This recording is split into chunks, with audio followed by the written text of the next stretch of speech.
অনেক দিন পর আজ মেয়েদেরকে নিয়ে একটু বাইরে যাব। আজকে দুপুরে মেয়েদের পছন্দের রান্না করলাম আর সন্ধ্যার নাস্তাটা আমার পছন্দ মতোই করলাম। হ্যালো এভরিওয়ান, আসসালামু আলাইকুম। এখন ঠিক দুপুর 11টা বাজে। তো আমি একটু নিচে যাব। হঠাৎ করেই সিঁড়ি দিয়ে নামতে সিঁড়ির জানালা দিয়ে তাকিয়ে দেখতে পেলাম আমাদের নিচে যে দোকানপাটগুলো ছিল সেগুলো ভাঙা হয়েছে। আর এই যে দেখেন কি সুন্দর সূর্যের আলো, তো এটা দেখে না ভীষণ ভালোই লাগছিল। তো যাই হোক, দোকানপাটগুলো কেন ভাঙা হচ্ছে বা এখানে কি হবে জানি না। এরপর একটু পার্লারে এসেছিলাম। তো পার্লারে আসার পর এই বিড়ালটাকে দেখে না অনেক আপুরা যেহেতু বিড়াল পোষে, তো সে আপুদের কথা মনে হয়ে গেল। তো বিড়ালটার সাথে অনেক সময় গল্প গুজব করে পার্লারে যে কাজগুলো ছিল সেগুলো শেষ করে তারপরে চলে আসছি বাসায়। বাসায় আসার পর এই যে কন্টেনারগুলো যে ধুয়ে দিয়েছিলাম এগুলো এখন খুব সুন্দর করে আমি একটু শুকিয়ে নেব। আর ডিমগুলো অফ ক্যামেরাতে ধুয়ে দিয়েছিলাম। এখন ডিমগুলো আবার যথাস্থানে আমি রেখে দিচ্ছি। গতকালকে যে আমি ভিডিওটা করেছিলাম, ভিডিও করার পর আমি দেখিয়েছিলাম যে পাপোশ বিছিয়ে দিয়েছি। এরপরে কিন্তু আমি একটু পার্লারে গিয়েছিলাম। এরপর বাসায় এসে এই যে কাজগুলো করেছি সে কাজগুলোই কিন্তু আজ আপনাদের সাথে শেয়ার করছি। আগের থেকে মোটামুটি অনেকটা সুস্থ হয়েছি আলহামদুলিল্লাহ। সেটা হয়তো বা আমার ভয়েস শুনে বুঝতে পারবেন, তবে ভয়েসটা দিতে গিয়ে না এখনও কিন্তু খুব কষ্ট হচ্ছে। অনেকবার নিঃশ্বাস ছেড়ে ছেড়ে তারপর ভয়েসটা দিতে হচ্ছে। তো যাই হোক, আমি এদিক থেকে অফ ক্যামেরাতে রান্নাবান্নার আয়োজন করে নিয়েছি। আজকে দুপুরে রান্নাটা মেয়েদের পছন্দ মতোই করব। আর বিকেলের যে নাস্তাটা বানাবো সেটা কিন্তু আমি আমার পছন্দের নাস্তাটা বানাবো। তো এখানে অফ ক্যামেরাতে কাটাকাটি সব কিছু করে নিয়েছি। আর মশলাটা ভালোভাবে যেহেতু কষানো হয়ে গিয়েছে, এখন আমি আলু আর মুরগির মাংসগুলো দিয়ে দিলাম। বাচ্চা কাচ্চা কিন্তু সবসময় দেখবেন যে পোলাও মাংস খেতে বেশি পছন্দ করে। তো বাচ্চা কাচ্চার জন্য পোলাও মাংস রান্না করব। আর আজকে জবা খুব জোর করছিল জবার সাথে যেন একটু বাইরে বের হই। তো আমার কিন্তু বাইরে বের হতে তেমন একটা ভালো লাগে না। তো মেয়ের খুব জোরাজুরিতে আজকে কিন্তু আমি বাইরে বের হয়েছিলাম। তো যাই হোক, এদিক থেকে পোলার চালটা ধুয়ে এখন ঝরা দিয়ে রাখবো। আর পোলাওটা আমি আজকে কিন্তু অফ ক্যামেরাতেই রান্না করব। তার সাথে সাথে আমার সকল প্রিয় আপু ভাইয়াদেরকে বলবো যারা ভিডিওটি ক্লিক করেছেন এখনও পর্যন্ত একটি লাইক দেননি, প্লিজ একটি লাইক দিয়ে ভিডিওটি কন্টিনিউ করবেন। আর যারা নতুন আজই আমার চ্যানেলে প্রথম ভিজিট করেছেন, যদি ভিডিওর কোথাও কোনো অংশ আপনার কাছে এতটুকু ভালো লেগে যায়, চাইলে চ্যানেলটি সাবস্ক্রাইব করে আমার পাশে থেকে যেতে পারেন। আমার অসুস্থতা নিয়ে যে সকল আপুরা আমার জন্য দোয়া করেছেন, সত্যি আমি তাদের কাছে কৃতজ্ঞ। আসলে জানি না যে কখন কার দোয়া কোথায় কিভাবে কাজে লেগে যায়। মানুষের কাছ থেকে দোয়া পাওয়াটা এটাও কিন্তু বড় একটা ভাগ্যের বিষয়। তো এই দিক থেকে কিন্তু পোলার চালটা ধুতে গিয়ে না অনেকগুলো চাল পড়ে গিয়েছে। আর যখন চালটা পড়ে গিয়েছে তখন আমার মায়ের কথা খুব মনে পড়ছিল। আমার মা ভাতের চাল বা ডাল ধুতে গেলে যদি এভাবে হুট করে পড়ে যায় তাহলে মা না খুব রাগ হয়ে যায়, বলে এটা নাকি অলক্ষীর চিহ্ন, একটা দানা চালও ফালানো যাবে না। আসলে আগের যুগের মা নানিরা দেখবেন যে খুব হিসেব নিকেশ করে কিন্তু কাজ করতো, যে কাজগুলো কিন্তু আমরা করি না।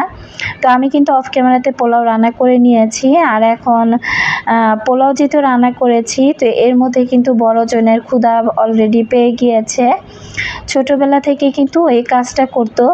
দেখা যায় যেদিন আমি পোলাও মাংস রান্না করতাম সেদিন কিন্তু বারবার ঘুরঘুর করতো রান্না করে এসে যে তাড়াতাড়ি রান্নাটা হয়েছে কিনা।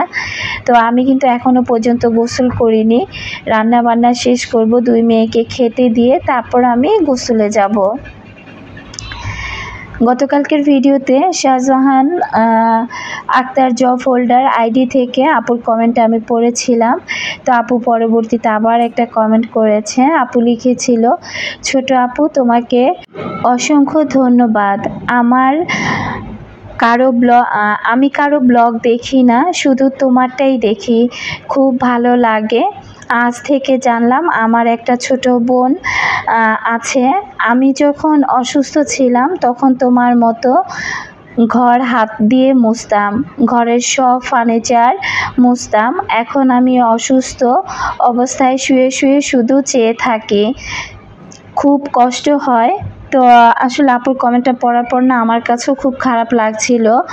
আমি গত কয়েকদিন যাবত অসুস্থ হওয়ার পর বুঝতে পেরেছি একটা সংসারে একটা গৃহিণী যখন অসুস্থ থাকে তখন কিন্তু ওই সংসারটা পুরোটাই অচল হয়ে যায়।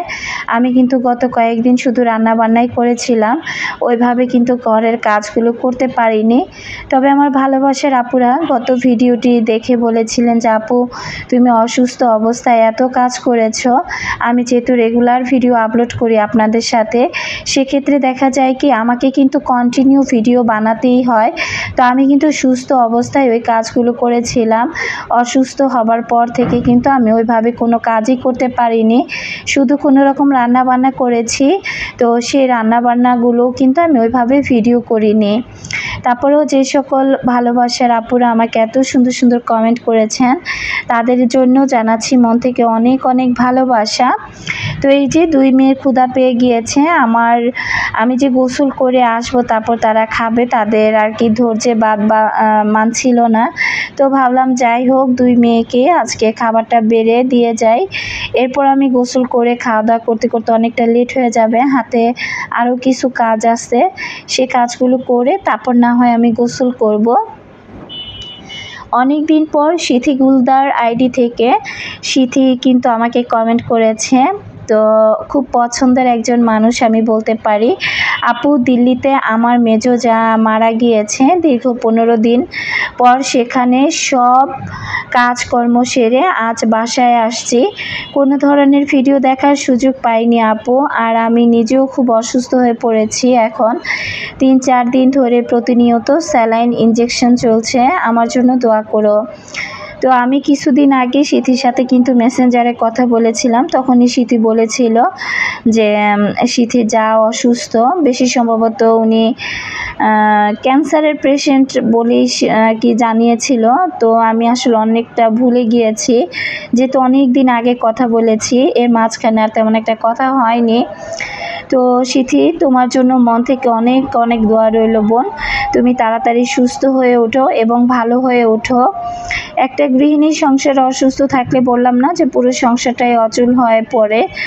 তো আসলে মানুষের হায়াত মতের কথা কেউ কখনো বলতে পারে না, কে যে পৃথিবীতে কখন আসার সিরিয়াল আছে, তবে যাওয়ার কিন্তু কোনো সিরিয়াল নেই।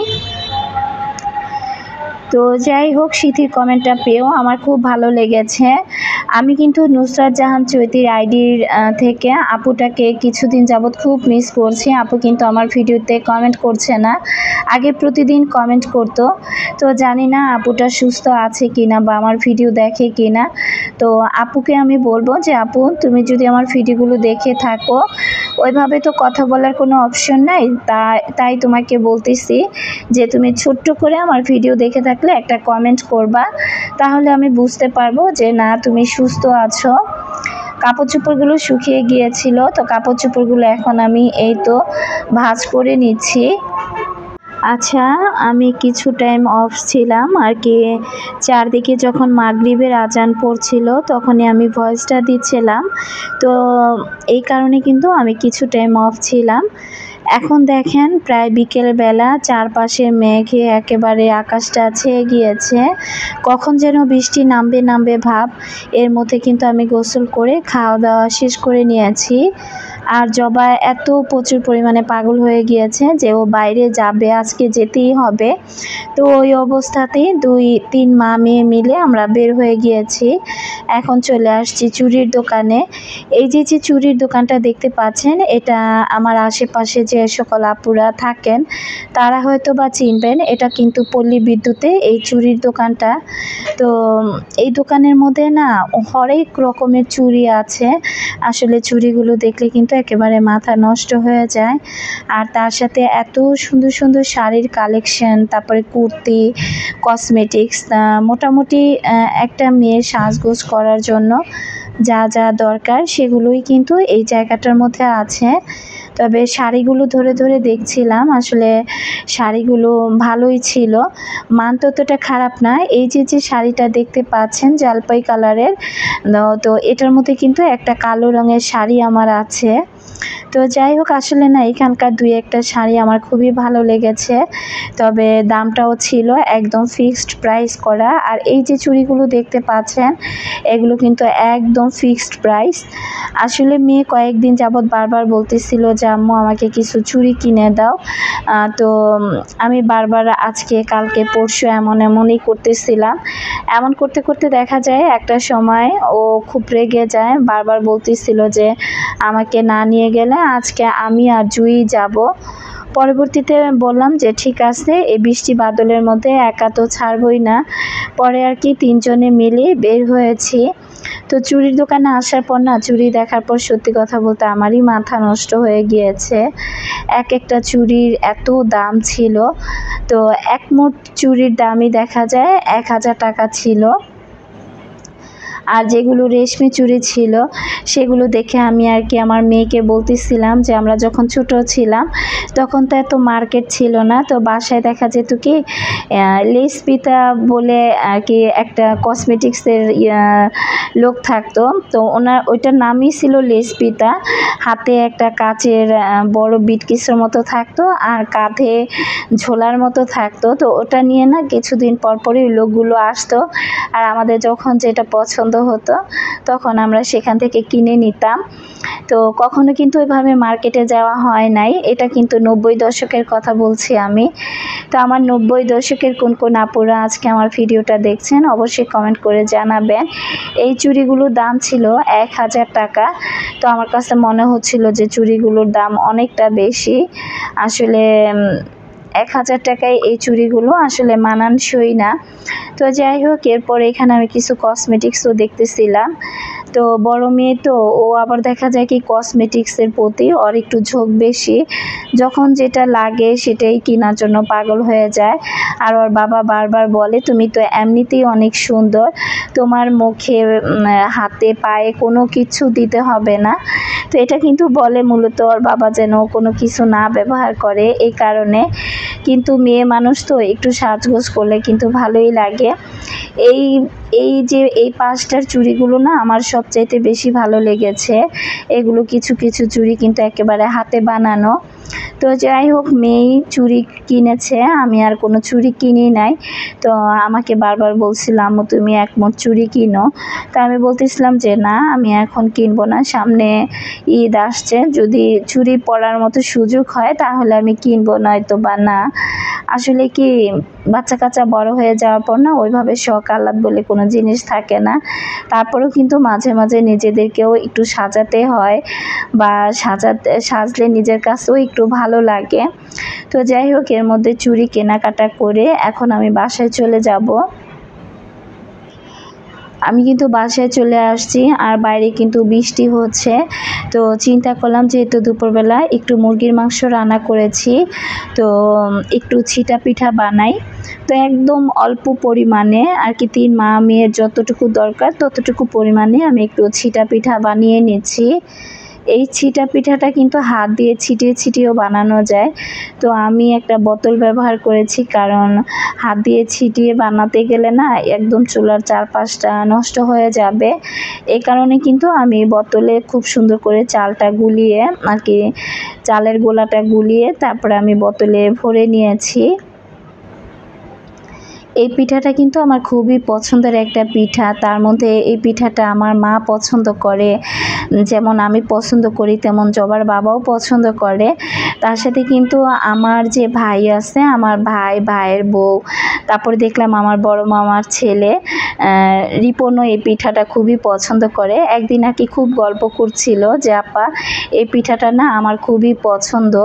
তো যাই হোক, আসলে পিঠাটা আমারও খুব পছন্দ। এটা না বেশিরভাগ হাঁসের মাংস দিয়ে খেতে কিন্তু বেশি ভালো লাগে। তো এদিক থেকে আমার এই যে পিঠা বানানো শেষ। তো এখন আমি পিঠা কি সন্ধ্যার নাস্তা হিসেবে খেয়ে নেব। এর মধ্যে জবাকে ডাকাডাকি করতেছিলাম, তার আসতে দেরি হয়েছে, আর আমি বারবার বলতেছিলাম যে গরম গরম খেয়ে নিলে কি ভালো লাগবে। এখন আমি আর জুই মিলেই কিন্তু পিঠাটা খাবো।